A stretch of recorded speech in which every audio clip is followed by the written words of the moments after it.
नमस्कार मित्रांनो, आज आपण पाहणार आहोत डॉक्टर बाबासाहेब आंबेडकर यांच्या जयंतीनिमित्त अतिशय सोपे आणि सुंदर फक्त 5 ओळींचे मराठी भाषण. चला तर मग सुरू करूया.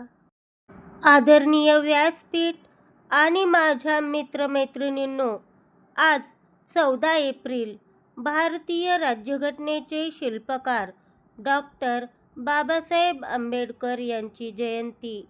डॉक्टर बाबासाहेब आंबेडकर हे केवळ एक नेते नव्हते, तर ते अष्टपैलू, विद्वान आणि महान समाजसुधारक होते.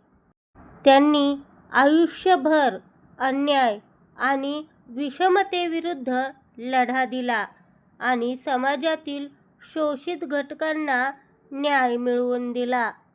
जगातील सर्वात मोठ्या लोकशाहीची म्हणजेच आपल्या भारताची राज्यघटना लिहिण्यात त्यांचा सिंहाचा वाटा आहे. शिका, संघटित व्हा आणि संघर्ष करा हा त्यांनी दिलेला मोलाचा संदेश आजही आपल्याला प्रेरणा देतो. अशा या भारतरत्न महामानवाच्या विचारांना आज आपण पुन्हा एकदा वंदन करूया. धन्यवाद. जय भीम.